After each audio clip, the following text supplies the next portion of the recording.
Hello Stampers, my name is Linda Bedinger and I'm an independent Stampin' Up! Demonstrator, and today I have a Christmas card project for you. Every year I do a card that is mostly white, and I've designed one. It's got a little bit more color on it than they usually do for me, but I thought I would come on and share it with you. And let's just get started. Okay, here is my Christmas card project, and I am using a couple of different stamp sets. I am using God's Peace because I wanted this pretty poinsettia with the candles image. So I'm using that one, and then from the Twelve Christmas, I'm using this Christmas Wishes stamp here on a banner. And that is what I'm using on this card. And then I'm also using heirloom frames, oval die, and then the matching embossing folder here. And that's to cut out my frame. Let me show you what else I'm using to put this card together. I am using a Whisper White base that is 8.5 by 5.5, scored and folded at 4 1/4. Then I am using another piece of scrap of Whisper White to cut out my frame. And you see it has to be quite a large piece. And then the embossing folder to run that piece that's been cut out. And I've already done mine, so here it is. Then you need a piece of red that is 4 1/8 by 5 3/8, and that's because I want just a slim border around the white on the inside. So this is the first layering piece for the inside, and then I have another piece of Whisper White that is 4 by 5 1/4. It's going to be the layer that's going to go on the inside. And then you need yet another piece of white scrap to stamp your image here of the candles and the poinsettia in order to be able to cut that piece out. And so that's what we're using today. As you can see, I've already stamped this image, and I mounted my stamp set on my large block, and I used Smoky Slate ink. And I found that it was best to take the ink pad to the image because it's such a large stamp. And we'll just go ahead and stamp another one. I'm going to end up making quite a few of these by the time I'm done, so another one won't hurt. And because it's such a large stamp, one of the things that's important is making sure that when you put this down on your paper, that you give it really good pressure all over. And with this one, I found that you needed to do quite a bit of pressure in the center, because if there's anything that happens, it kind of goes around the edges and misses right in the center. So I started out by putting lots of pressure in the center and then going all the way around the exterior of the stamp. And then there you've got an absolutely perfect one stamped. If you're going to make more than one of these, you can fit 2 of these on pretty much a quarter panel of stock white cardstock here, so you could get a couple of images. And that's what I'll do. Now, for coloring, and that's probably where I'm going to go next on this, I used my blends. I used my light and dark real red blends and my dark old olive.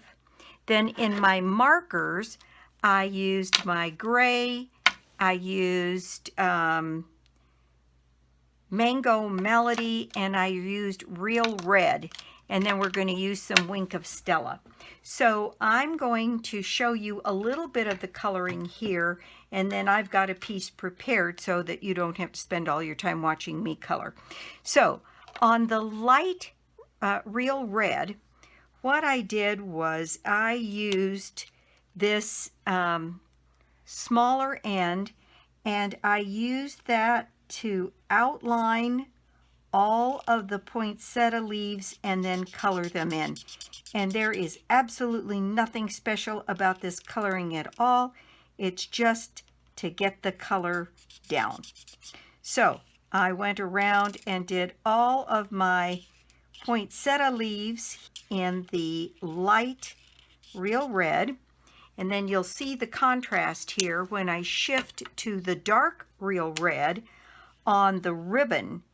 And it is a bit darker and more like the real red color we're used to looking at.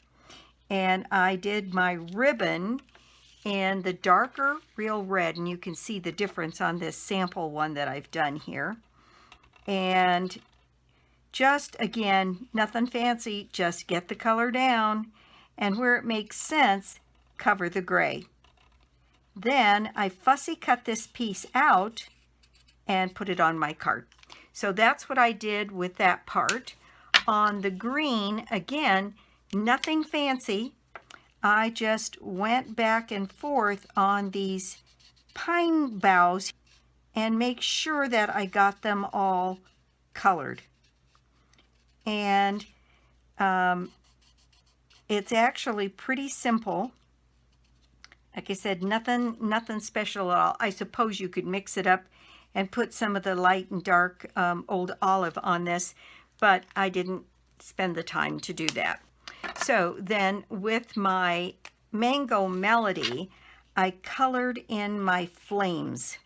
So they were a really nice, dark, rich color.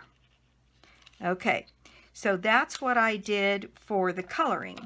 Now, this is what it looks like when you've got it all colored and fussy cut out. Okay, so on my piece of foil, what I did was I used the largest of the layering oval dies to cut out this large oval. And what we're going to do is put it on the back of our frame. And I'm going to add my glue right around the center of the frame so I can capture that oval piece. And the illusion is that we're looking into a mirror and looking at the reflection of the flame from the candles in the background. Okay, and the only thing that's required is that we cover our center here. So there we go. That's all there is to that. Now I'm going to add the dimensionals to the back of my frame. And I'm going to put 6 on because I don't want anything sagging. Okay, I added one more for good measure.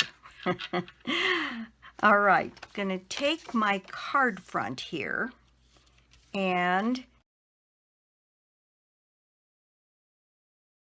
all right, I'm going to center this piece on my card front, center top to bottom, left to right.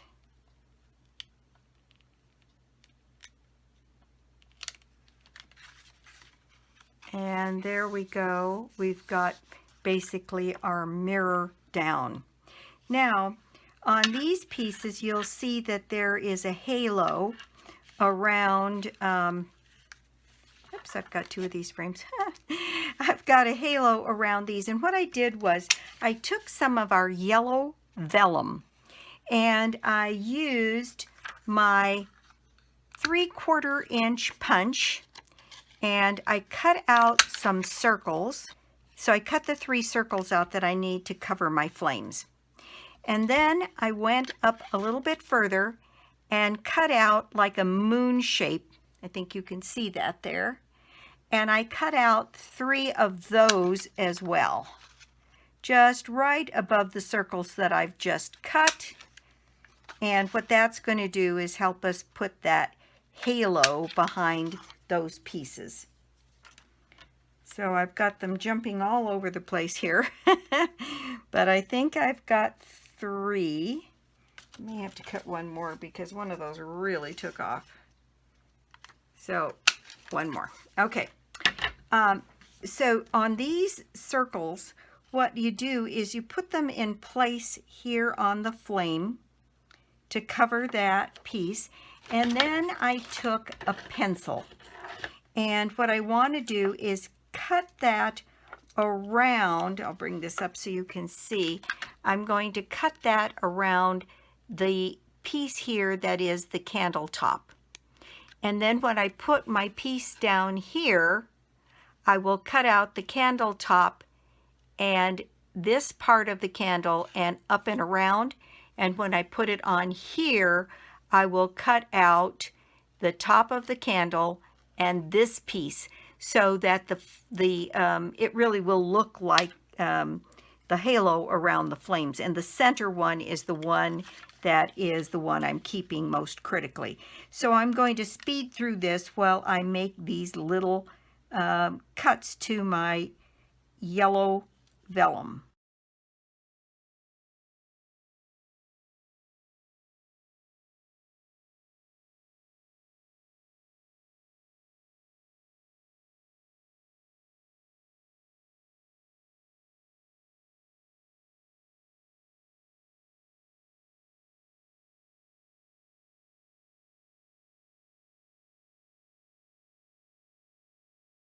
Okay, I've got my pieces cut now, and the last thing I'm going to do is erase any of my pencil marks, and then I'm going to use just a dab of snail to affix these on the card.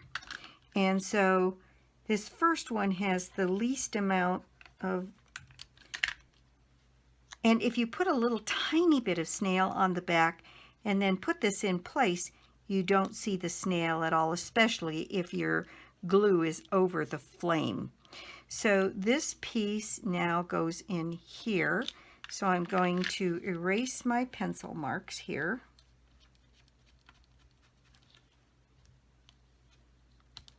Add some snail and put this one in place.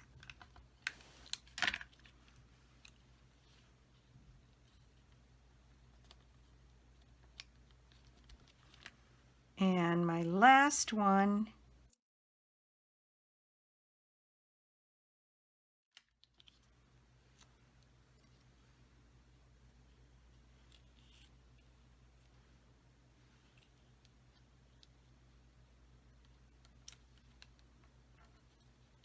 all right, so there we go.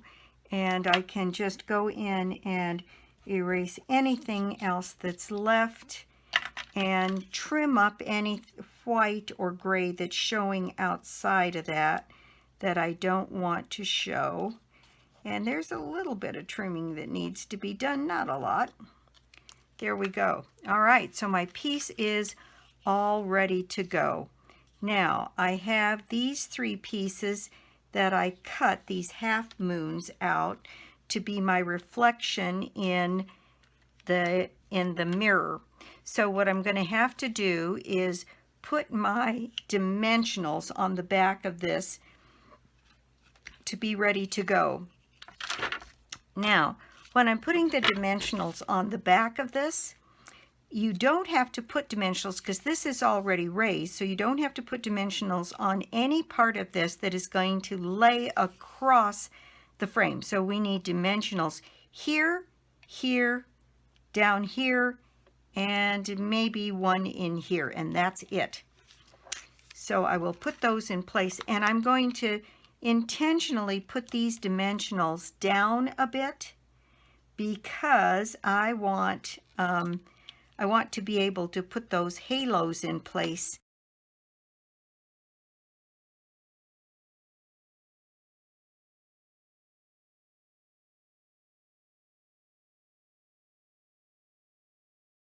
All right, now I'm going to add some glue to the center part of this so that it can lay down on the frame that we're doing here. And let's see, I need my silicone mat to add some snail along this ribbon. Should be using this one anyway. Okay, so there we go. Now I'm going to go ahead and put this in place right down here on the bottom, right down here. There we go. All right, now on these little half moons, these top two, and I need to put just a tiny bit of snail on the back of these and slide them into place so they look like they're reflecting in the mirror. So there's one. I'm going to add another one here.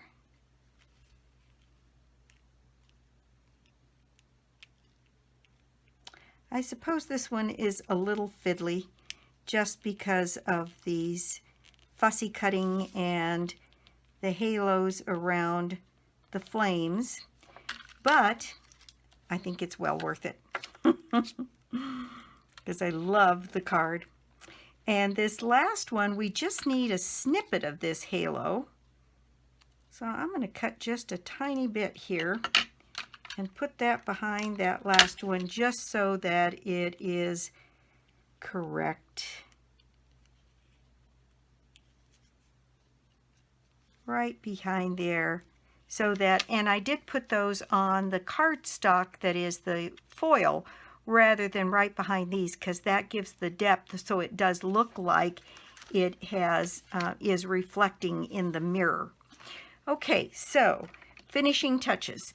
So on this, for the outside of the card, I'm using Wink of Stella, and I'm putting Wink of Stella all over my flame pieces here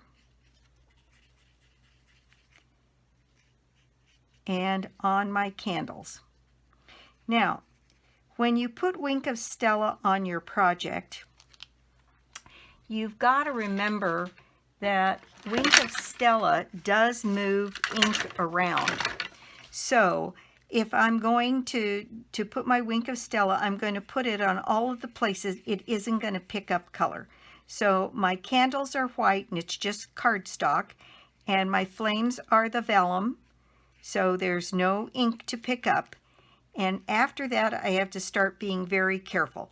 So I'm going to do my red next and put my red on my ribbon and my ribbon up here.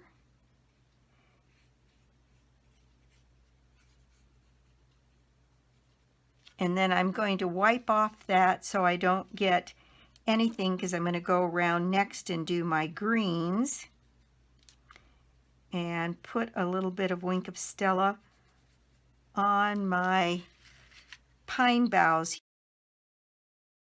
And like I said, it'll move that color around a little bit. Maybe that's really pretty much okay. Then I've got all of that done, so I'm going to wipe off any green residue and do my poinsettia. And get my color down there. Then I'm going to take that red off and I'm going to go all around my frame here and put just a hint of sparkle all around my frame. And I think it just kicks it up a little bit to add something. All right, last finishing touch for the front are some rhinestones. And I'm going to take 4 rhinestones and put them in the center of my poinsettia. I know I colored it, but I thought if the rhinestones didn't completely cover, that you would see a little bit of the yellow underneath the underneath or around the rhinestone, and I thought that would make it feel more correct. So I'm going to add one more rhinestone on the center of my poinsettia here. Poinsettia, poinsettia, people say it lots of different ways. And There we go. And then I'm going to put a couple more rhinestones. And because this is the only other decoration, I'm going to use some of these very large ones. As I looked at this, these others look pretty unsubstantial. So I'm going to put 3 pretty good sized ones here on the card. There, and there is my white Christmas card. Isn't that just gorgeous? So pretty. All right, so for the inside of the card, we have yet to put our pieces in, and we have a little bit more stamping to do. Here is my red piece, and let's see if, oops, that's not the piece I wanted. I want a plain piece. And yes, that's perfect. So this is the one I'm going to do my stamping on. And what I'm going to do, this is my Christmas wishes that I want to put at the top. And I'm going to use my gray marker here to go around the edges of this banner so that my banner is in gray, and that way I can color the words. Now you want to do this with your regular markers, not your alcohol markers, because it will stain your stamp and it won't give you a very good image. So we're going to color the outside of this banner in the gray, and then I'm going to use my marker and color the words on the inside with the real red.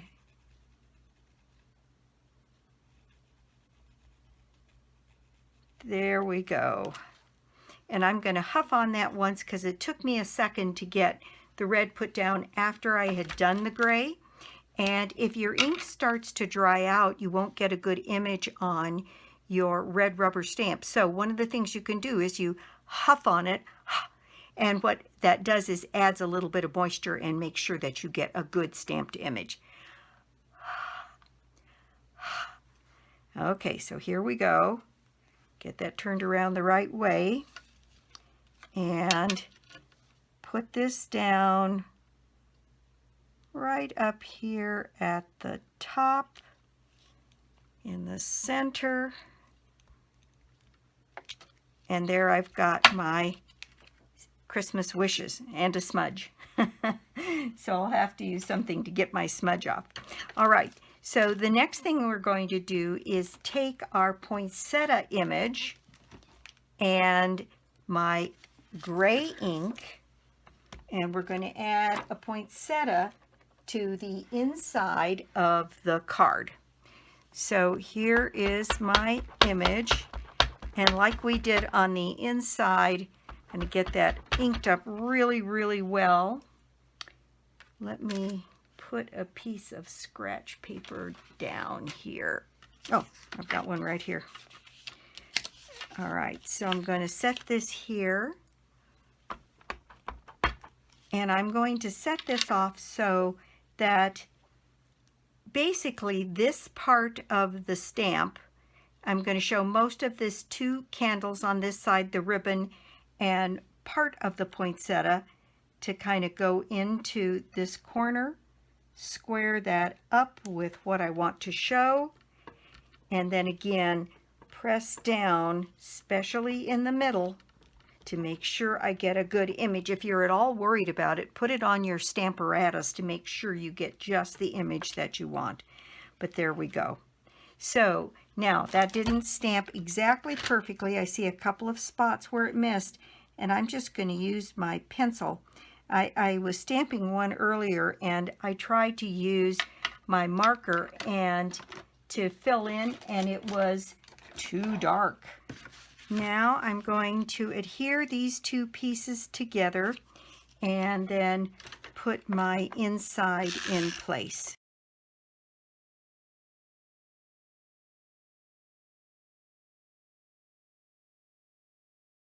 There we go. All right, let me move a few of these things out of the way. And that is our project for the day. Thank you so much for stopping by my YouTube channel today. I do so appreciate it. And if you don't already have a Stampin' Up! Demonstrator and you'd like to buy some of these products, I'd love to be your demonstrator. Or you could join my team. Be lovely to have you on my team. So that's it for me. The prize draw for the, oh, that looks like it's lost a dimensional there. The prize draw for the month of October is a bundle of your choice out of the holiday catalog. And that all it takes to be in my drawing, those things just bug me and I have to do something about them.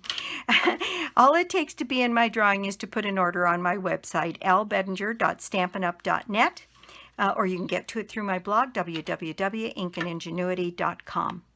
And so, again, that's it for me. I'll be back soon with more cards, more projects, and more tips. Bye!